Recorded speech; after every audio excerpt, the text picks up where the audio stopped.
Hello again and welcome to another Mordy and Glory, the old world video. In today's episode, we shall be asking and attempting to answer one simple question.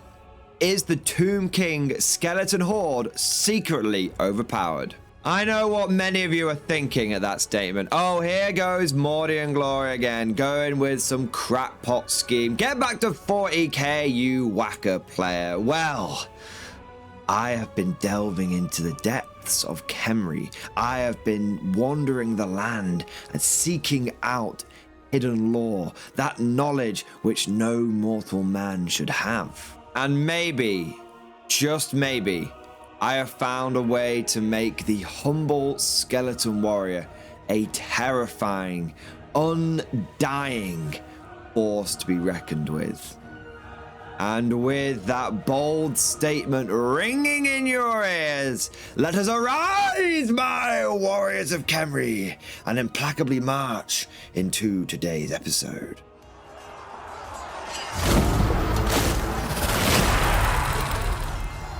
Now, in order for us to understand why skeleton warriors are potentially utterly cracked, we need to have a look at their unit entry. What is this unit all about? At first glance, the humble skeleton isn't much to look at. He has a movement of 4, weapon skill 2, ballistic skill 2, strength 3, toughness 3, 1 wound, initiative 2, 1 attack, and leadership 5. With a low weapon skill and a low initiative, these guys are going to often be hit first by their opponents, and they're going to die in droves. To make up for this, they are exceedingly cheap, come with some good war gear options, and have a laundry list of special rules. Skeleton warriors are regular infantry. They're on 25 by 25mm bases. You have to take them in a unit size of 10 or more, but there is no upper limit on how many you can put into the unit. And they come equipped with hand weapon and shields. The entire unit may take thrusting spears for 1 point per model, and they may also take light armor for 1 point per model as well. I think going for both of these upgrades is totally legit, but if you want to try and cram as many skellies in as possible, I would certainly recommend going for thrusting spears and leaving the light armor at home. I have got a lot of experience with light armor and shield units, and 5+ save is okay. But you tend to find that the only people running around with AP dash weapons are either very low level troops that aren't much of a threat to you, or mounts like horses. And even then, having a 5+ save doesn't really protect you all that much. There's not a huge difference between a 6 up and a 5 up. Might seem like statistically there's a 16% difference, but realistically, it's not going to protect you against a lot of the weapons out there. You've also got some command options, such as the Massive Arms, which is a champion who basically gets an extra attack and obviously can be challenge fodder. We've also got a Standard Bearer for 5 points, and we've got the Musician for 5 points. Out of all of these, I would probably go for the Massive Arms if you've got a character in the skeleton block. And I'd also go for the Standard Bearer, because that essentially protects you from losing 1 extra skeleton a turn from crumble, which we'll get to in a moment. I wouldn't bother with the Musician though. You don't need the +1 for rally, and you don't really care about the +1 for drawing combat. Maybe you win the combat. I wouldn't worry about any of that. The only command you really need is the Standard Bearer. You can take the champion, but the Musician I'd definitely leave at home. The Massive Arms may purchase magical items up to a total of 25 points, which means you could give him a half decent sword, but considering that he's only weapon skill 2, it's probably best not bothering. You can upgrade a unit 1 per 1,000 points, so 2 in a standard 2,000 point army, to have the Nakaran Phalanx special rule, which is 10 points per unit. So it doesn't matter how big the unit is, it's just 10 points to make them a Nakaran Phalanx. I'm going to be honest, I don't see the value of this special rule. All it does is allow you to not give ground. Considering you're undead and you don't fall back in good order or flee, if you lose around a combat, all you do is go back 2 inches. And this just means you don't have to go back that 2 inches.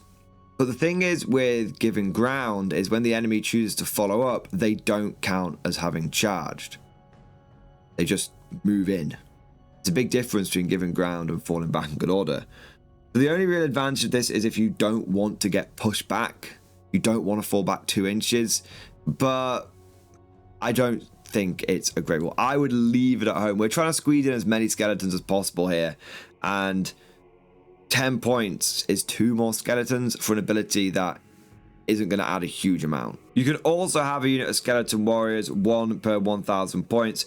Purchase a magic standard worth up to 50 points. And this isn't so bad. It does allow you to get things like the war banner in there if you want to, which will protect another skeleton from crumbling, assuming that you lose the combat. Small side note there, just to be clear, the war banner is a generic item that just gives you +1 to combat res. When I say it protects a skeleton from crumbling, what I mean is it's going to cause you to lose the combat by 1 less.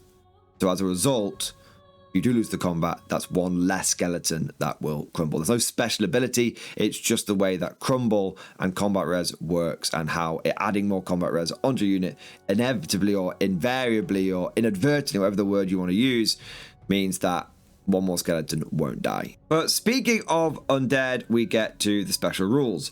Skeletons are close order, which means they'll always have +1 to their combat res. Also means that they can claim up to 2 ranks for their rank bonus. And then they also have horde, which means they can gain another rank for rank bonus. So they can actually have up to 3. They are Nakaran undead, which means that they cannot march unless they fly. They cause fear. They're immune to psychology. They're unbreakable, and they are unstable. Fear is quite good with skeleton warriors because you'll tend to take them in very big units. If you have fear and you outnumber the enemy, they then have to roll a leadership test before they charge you. If they fail, they can't charge you. And once you get into combat, if they take another leadership test, I don't think you have to take 2 in the same turn. So if you pass and make the charge, you're good. And then in subsequent following rounds of combat, you then have to take another fear test. You only take 1 fear test per turn, essentially. But if you are locked in combat or followed up on someone who's given ground, you have to take a fear test. And if you fail it, then you're -1 to hit the skeletons. Immune psychology means that they can't panic, and you can't fear or terror them. Unbreakable means that they will just give ground when they lose combat rather than fleeing. And unstable means that, as we sort of mentioned with standards, for every point that you lose combat res by, every point that you have lost the fight, you are going to lose a skeleton, lose an extra guy, rather than have a better chance of breaking. So for example, let's say you have a big fight with some enemy units. Once the dust is settled, you've worked out the combat res, and you have lost by 3. That means that 3 additional skeletons would crumble to dust and die. What's really cool is they have a 6+ regeneration. 6+ regen means that anytime that a model would die, you roll a dice, and on a 6-up, that model doesn't die. It's kind of like a ward save, except the big difference is that models that pass the regeneration save still count as casualties for the purposes of combat res. So you don't lose a guy, but the enemy still gets a pip of combat res. And finally, they are a regimental unit, which means that they can benefit from things like detachments. Overall, skeletons look decent. Their profile isn't much to write home about, but they are very cheap, and they can be surprisingly durable if you go all out with the light armor and shields, that I'm not a big fan. And then you've got the regen as well. Plus you've got all things like fear, which can really mess up an opponent, especially considering take a lot of them, you outnumber them, and they can have lots and lots of static combat res. You can have unit of skeleton warriors with close order, horde, many ranks, and standard, and maybe even like I said, throwing the war banner on one, and you've got a unit that could be starting with 5 combat res. That's pretty decent. But I didn't promise you decent. I promised you overpowered. So we need to go deeper. One of the big things about skeletons is that you can bring them back. Your Lich Priests have a special rule called Arise. During the command subphase of their turn, if they are not engaged in combat, this character may attempt to resurrect the fallen. See page 154, we'll get to that in a moment, by making a leadership test using their own leadership. If the test is passed, a single friendly unit that has the Nakaran under special rule and within 12 inches of its character recovers a number of lost wounds. However, magically repairing gigantic undead constructs is much harder than raising skeletons from the sand. Therefore, how many wounds are recovered depends upon the unit's troop type and this character's level of wizardry. We won't go through all the different ones of the monsters because we're just focused on the skeletons. So if the unit's troop type is regular, infantry, heavy infantry, or swarms, it recovers a number of wounds equal to this character's level of wizardry plus D3. Now that sounds pretty good. You can start bringing them back, and if you have a high level wizard, you can bring loads back. You could bring D3 plus 4 of them back even. This is possible by using high priests and making them level 4. But the big problem with Arise is it relies upon a leadership test, and it does specifically say you have to use the model's own leadership. And your mortuary priests, which are your low level wizards, and your high priests, which are your high wizards, are only leadership 7 and 8 respectively. That is not very reliable for getting off Arise. But don't worry, there are ways and means of making this much, much more reliable. Enter, left of stage, the Tomb King. That's right, the guy which the whole goddamn faction is named after. This guy's a beast. He's got movement 4, a mighty weapon skill 6, strength 5, toughness 5, 4 wounds, initiative 4, and 4 attacks, and leadership 10. He does cost 160 points, but when you compare that to a Lich Priest who's going to be level 4, who costs 170 points, he's actually cheaper. But the Tomb King cannot bring people back from the dead. Or can he? Or let me introduce you to the real deal. The thing that is, in my opinion, totally broken about Tomb Kings. And it's actually not the Skeleton Warriors themselves. It's this magic item. Oh my god, it's an M. Night Shyamalan level twist. It's not the skeletons which are broken. It was actually the magical items. The Crown of Kings. For 30 points, you can put this on a Monarch of Nakara only model. By the way, that is a Tomb King or a Tomb Prince. During the command subphase of their turn, if they are not engaged in combat, the wearer of a Crown of Kings may attempt to resurrect the fallen by making a leadership test. If this test is passed, a single friendly unit of skeleton warriors, skeleton archers, skeleton horsemen, or skeleton horse archers that is within this model's command range recovers D3 plus 1 wounds. For all intents and purposes, this allows your Tomb King to bring back D3 plus 1 skeletons a turn, which is pretty cool. Yeah, you have to pass the leadership test, but you're leadership 10. So more often than not, you're going to pass that. And as you'll see later on, there are ways of making that even more reliable. But hang on a second, because the Crown of Kings has got an extra layer of bullshit to it. It is an extremely common magical item. That's right, it's all Skelly 3 crowns, which is going to make this army insane. Because it's not about how good the warriors are, it's about the fact that they never die. And if they never die, because they're always coming back, because each one of these Tomb Kings, each Tomb King, doesn't stopping you from doing this multiple times. At most, in a tournament, if they've got the rule of 3, you'll only be able to take 3 Tomb Kings with this, which is still, you know, a hat trick. Yeah. I'm not sorry about that pun. I'm going to let it hang in the air like a bad fart. You can bring back, with each Tomb King, an average of 9 skeletons a turn. That means if you take 3 Tomb Kings, you're bringing back an average of 27 skeletons every single turn. That's almost a full block of skeletons. If you think that, you know, most people are going to be taking them in sort of units of 30, that's bonkers.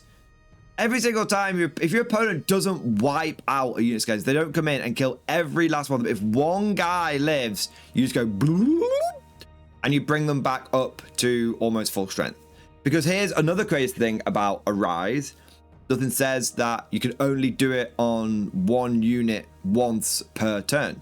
You can absolutely stack this. You can arise and arise and arise the same unit again and again and again.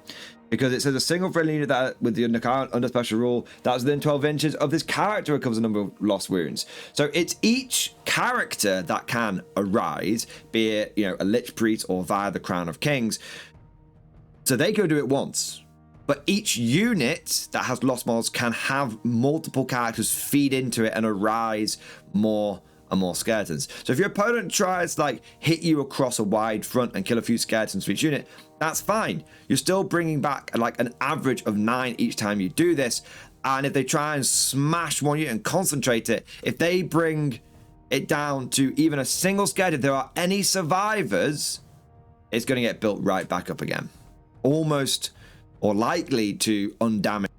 But wait, there's more. Because we've been looking at this through the perspective of the standard Grand Army of the Tomb Kings.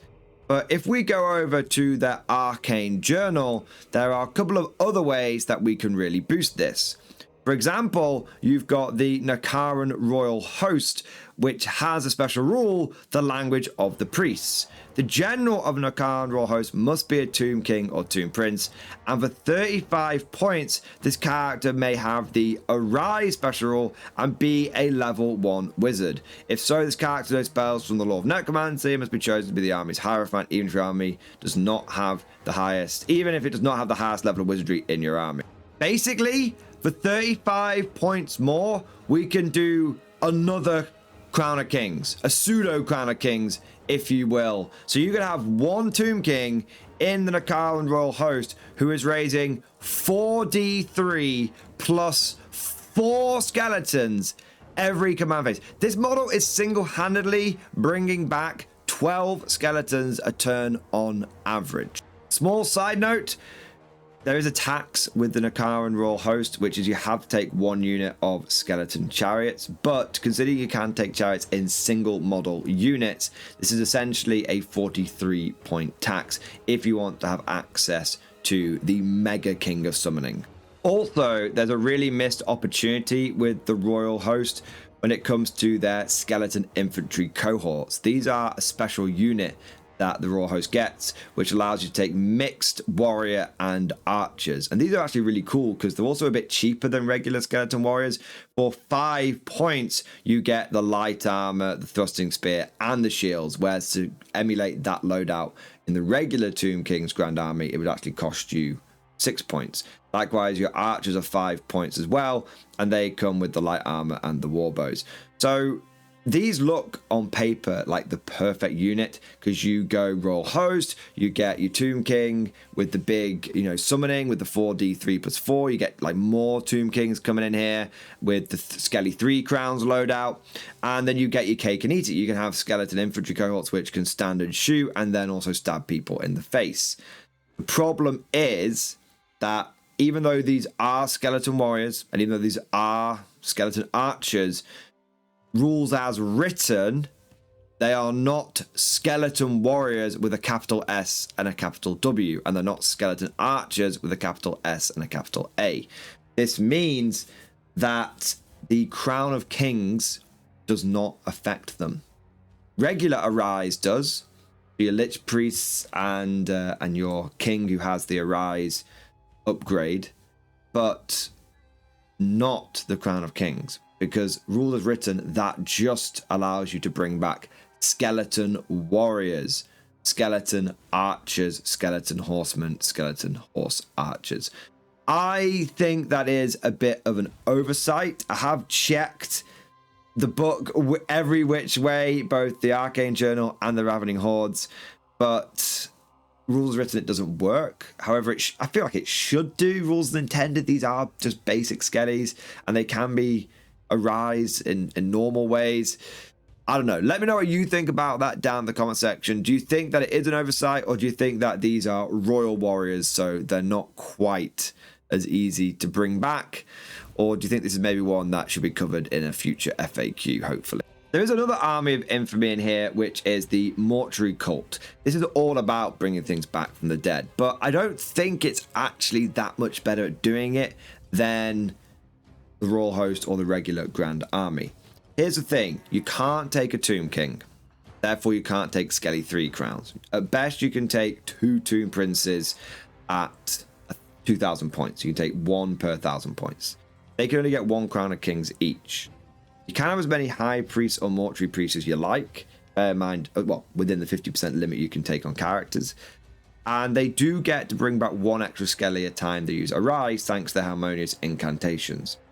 You can also turn one of your Lich Priests, one of your Mortuary Priests, into a Battle Standard Bearer, which does allow you to reroll leadership tests, which would mean that you could, even though you're leadership 8 or leadership 7, you could re-roll that, which adds a little extra reliability to it. But the real pisser is you have to take more tax. You have to have 1+ Tomb Scorpions per 1,000 points. There's just no way around that. And they are not cheap. They are more expensive than the chariots. And that actually is going to cut quite a lot into the amount of skeletons you can have. And so overall, what I feel with the Mortuary Cult is, yes, if you do get a rise off, you could potentially be bringing back a fair few skellies. Each one of your level 2 mortuary priests could be bringing back D3 plus 3 skeletons each. And they are only 85 points. So you could get like 3 of those, or almost 3 of those, if not about 3 of those, for each one of your Skelly 3 crowns loadouts, which in theory is going to be 3d3 plus 9, but it's on a 7 or less. Even with a reroll, I'm not sure how viable that is. If you could use your general's leadership to boost the Lich Priest's Arise roll, and if that's possible, then this suddenly becomes very, very, very good. And let me know if that is possible down in the comment section. It does say specifically on Arise you have to use your own leadership. I'm not sure how this interacts with Inspiring Command, which just say you can use the general's leadership instead of your own. Definitely something that I think would need a little bit of rules lawing on it. But I just think that the Mortuary Cult has the potential to bring back more skeletons, but it's way, way less reliable at doing it. And you also run into the fact that rule of 3, baby, you're probably going to end up bumping into limits on your Lich Priests and your High Priests well before you end up getting much more efficiency out of just taking 3 Tomb Kings and bringing back 27, almost guaranteed every single time. Now, we mentioned there the BSB, or Battle Standard Bearer, for the Mortuary Cult, but there's actually nothing stopping you from putting one of these things in your Royal Host or going for your Standard Grand Army. And they are very, very useful in trying to raise skeletons because they give you a reroll to any leadership tests. That's part of the Hold Your Ground. It's the modified version that you get for being a Tomb King, because obviously the normal Hold Your Ground, helping you for like panic tests and stuff like that, doesn't really matter when your entire army is unbreakable. The Tomb King Hold Your Ground is friendly units within the Battle Standard Bearer's command range may reroll any failed leadership test. Bear in mind that Arise is leadership tests, that totally works. Also, in addition, friendly units within the Battle Standard Bearer's command range reduce the number of wounds lost due to the unstable special rule by D3. I like this, even though it is 60 points, and then it's 25 points to make them a Battle Standard Bearer. So that's 85 points in total, which is a lot of Skelly Bobs. I think it means that Leadership 10 rerollable on Skelly 3 crowns, or multiple Skelly 3 crowns, just guarantees it every single time. There's always that time when you don't get it off and you only bring back like 18 skeletons rather than 27, which will be a bit of an annoying one. And also the fact that it reduces the amount of skeletons that are going to crumble by an additional D3. And I think that combined, the reliability combined with the reduced skelly crumble that you might be able to be affecting almost your whole army with, it's a big bubble. I think you'll find that is well worth it. And this guy will make his points back in terms of skeletons that get regenerated and also don't crumble. But I appreciate we've gone pretty deep down the rabbit hole there. And some of you may be thinking, oh look, it's a new old world player who's realized that you can regenerate skeletons and it's nowhere near as actually powerful as it seems on paper. I get that. But I think that if you push this to the extreme, it could have some real implications for your games of Old World and could genuinely be a game-winning tactic. If you rise a few skeletons back and you've got 1 or 2 blocks, then sure, it's a nice little bonus, but overall it's not going to make a big difference. But what makes these skeleton blocks really big is how well they retain points, how few points that they give away. For example, if you have a giant block of skeletons, let's say you go for 40 of them. That's not even like the biggest you can go for, but that's like slightly bigger than your standard sort of 30 block, right? Your opponent needs to wipe out 31 of them to get any victory points from that unit. And if he does wipe out 31 of them, you have to wipe out more than 25%, then he only gets sorry, I should say you have to be reduced to less than 25%. So you have to wipe out more than 75%. Then your opponent will only get 25% of the victory points of that unit. Now bear in mind that a block of 40 skeletons with shields, spears, and a standard, just keep them dirt cheap. You don't necessarily need the champion if there's going to be no characters in there. Get to that in a moment. And you don't really need the musician. And you really, 6-up armor save is as good as a 5-up in most situations. That's only going to give your opponent 50 points. It's like 205, 210 points. It's going to give them about 50 points. All that effort, grinding through skeleton after skeleton, constantly fighting the ones that have come back again, just regenerating, arising and arising. And all that to get 50 victory points. That's not great. Whereas in the meantime, the skeletons don't necessarily need to ever win a combat or not win a combat right away. They can just sit there with a nice wide fighting rank, 8 by 5 or 10 by 4, and just sit there getting 20 attacks a pop.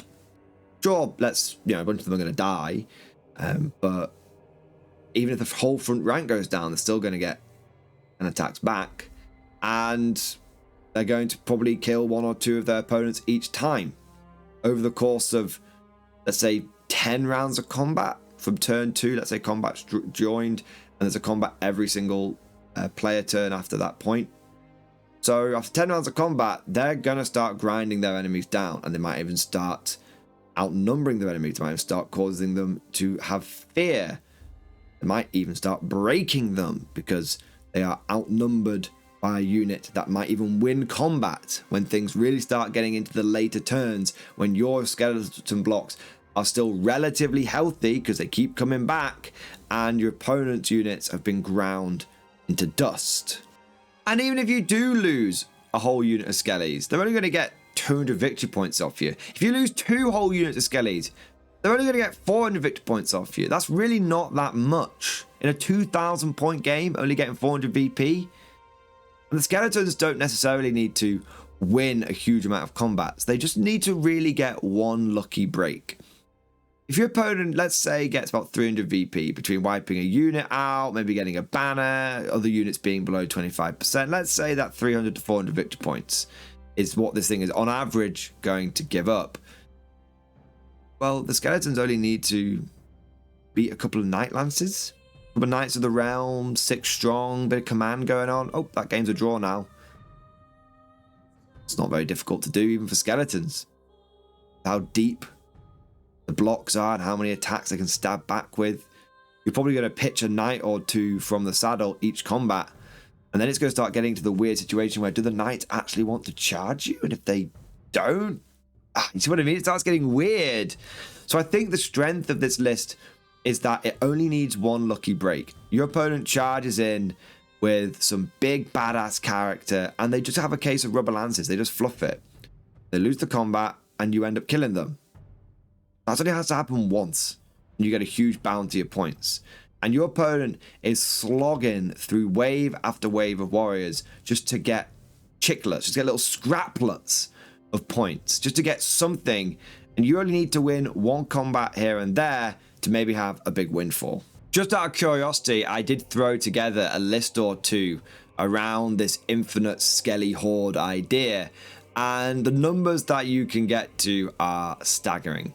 If you go down the royal host route, you can get 3 Tomb Kings with 3 Crowns of Command. One of them can have the a rise upgrade as well, and then you have a Royal Herald in there with the BSB, and you have your chariot, and you can still get 200 skeletons, the thrusting spears and shields, and a standard bearer, and you have 100 points left over on top of that as well. You might even just chuck in like a level 2 mortuary priest just to have an extra bit of rising going on, or Tomb Prince with a crown of command. Maybe there's something you could throw in there to still do this. So that would give you the sort of coveted, that'll give you more than 27 skeletons back, because you'd actually get another 4. That'll give you an average of 31 skeletons back a time. If you don't want to go down the royal host route for whatever reason, maybe your tournament's not allowing armies of infamy or whatever, then you can go down the grand army and you can get 3 Tomb Kings with the Skelly 3 crown loadout, and you can have a Royal Herald, and you can have a level 3 high priest, and then you can still get 200 skeleton warriors again with spears and shields and standard bearer, and that will be similar sort of numbers, because you'll have the 3 Tomb Kings bringing back 27, and then you'll have the High Priest, which is bringing back an extra 5 on average. It's not as reliable, but has an extra 5. So you could be looking at 32 skeletons there, which is not too shabby at all. Obviously, the strength and also the weakness of this list is going to be the characters. You can expect your opponent is going to be gunning for them. Do not put your Tomb Kings in the first wave. They cannot arise if they're in combat, and really that's what you're trying to do with this kind of army. They could use My Will Be Done. I don't think it's worth it. You need to be bringing back wave after wave of skellies. You could put them in character bunkers behind, but there is a risk that a Bretonnian Lord just flies over on his Pegasus and Gauntlet of Jewels you in the face. I think what you do is you create 2 waves of skellies, and you have the Tomb Kings in between the 2 waves, and you make it so it's physically impossible for your opponent to charge them. But I do think that the real skill in this list is not necessarily going to be in the warriors themselves, but in the character management, making sure you keep them alive. And if you're playing into this, then you have to think of some way of getting to those characters, because I don't think you're going to be able to grind through those big units efficiently or quickly enough. And as I said, even if you do, you're not going to get many points. Putting all of this together, and you can have a horde of 200, if not more, skellies, which are going to keep coming back again and again and again. And it plays really well into the victory point mechanics of the old world. I think this would be a really difficult army for anyone to face, and it would definitely have the chance to catch some people off guard and get some sneaky, cheeky wins. But the big question is do you think it's overpowered? Let me know down in the comments section below. Is this the kind of list that you think might actually be a little bit game breaking, or is it something that in reality just doesn't pan out? The warriors, no matter how many you have, just don't kill anything. If you enjoyed today's video, let me know by smashing that like button. It really does make a big difference, and also subscribe to never miss an episode.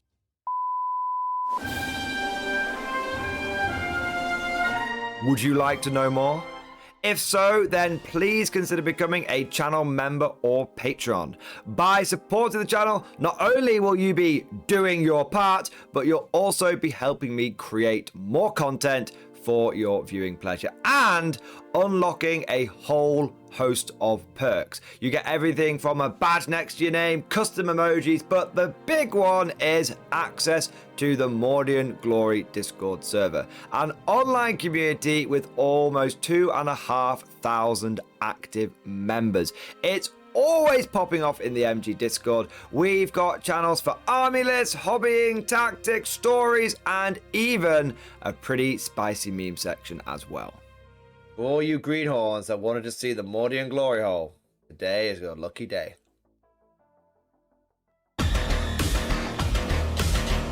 And joking aside, I do want to say a massive thank you to all of the current channel members, and Patreons. You guys are amazing. Truly the lifeblood of the channel. I could not do Mordy and Glory full-time without the incredible and generous support of my members. So thank you guys so much.